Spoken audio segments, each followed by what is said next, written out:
The Gwlap to Wellington Local Action Planning Association is a community-based, non-for-profit environmental and land care organisation. For the past 20 years, hundreds of volunteers have been dedicated to protecting and restoring the biodiversity and the land's natural resources. With the motivation and passion of the community, they've been able to create an environment where human activity and natural ecosystems can sustainably coexist. Gwlap to Wellington Lap has planted over 1 million trees.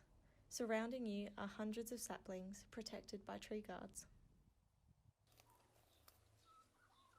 The environmental impact is strengthening every day, and today they welcome you into the Gwlap to Wellington Lap family. This is where it all begins, in the Alexandrina Community Nursery.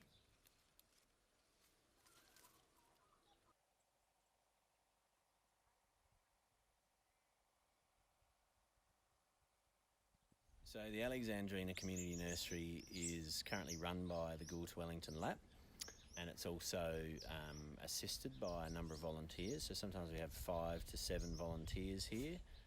We grow all local native species, and we grow for just a retail, so someone coming off the street and buying some stock like they did just before. And it's also set up so that we can grow a lot of our own stuff for revegetation sites. It's also gives us the ability to do things like propagate threatened species and then put those back into some of our re-veg sites.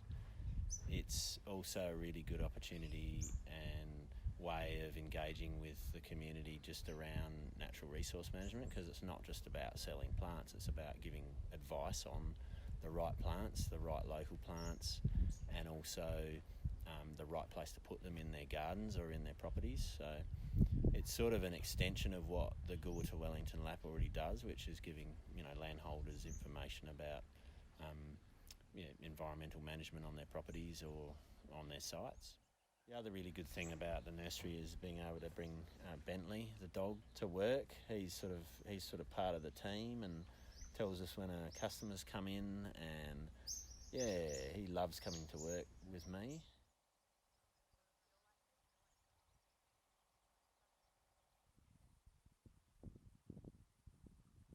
When I started in the role in 2007, the lakes were drying out, and as I said, the lake beds were dry for at least 1 kilometre or 2 offshore. There was cracked mud, you could see parched on the bed of the lake. Vegetation was dying everywhere. Turtles were encrusted. It was apocalyptic, really. The revegetation was all local native plants, and it aimed to put back riparian areas around the lakes. Either existing nurseries, community plant nurseries, were bolstered, or new nurseries were established around the lakes, all community driven, by very, very passionate community members and knowledgeable community members, I might say.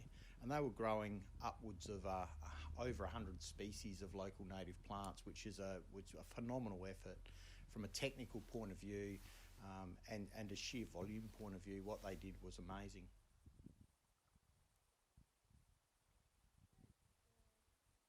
We also used local community organisations to plant the plants. Now, they didn't need to be environmental groups. They could be any community organisation, everything from sporting clubs to schools to social clubs, church groups, and you name it. Everyone in between. Disability support groups got heavily involved. So that was fantastic.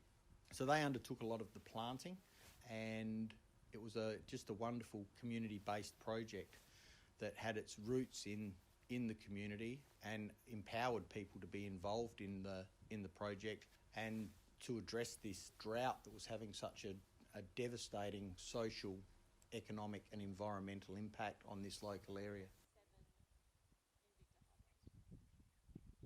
And I've always had the view that anyone who's worked for this organisation is part of the Gwlap to Wellington Lap family, because everybody who works here as a board member or as a staff member, whether that be part-time or full-time, the board are all volunteers, And anybody who gives their time or is a paid staff member generally works exceptionally hard and does it with a lot of passion and commitment.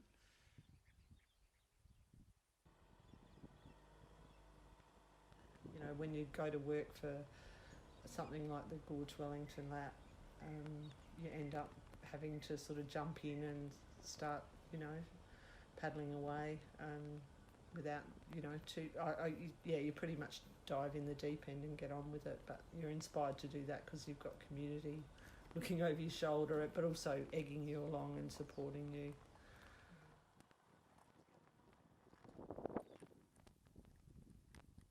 You know, I think the sort of work that Ben, you know, the whole team do today, yeah, I still feel pretty proud about that. Just having had some sort of role in setting it up, and I guess, you know, I think the work that's been done has been incredibly important, and to have played a bit of a part in that, I still take enormous pride in that.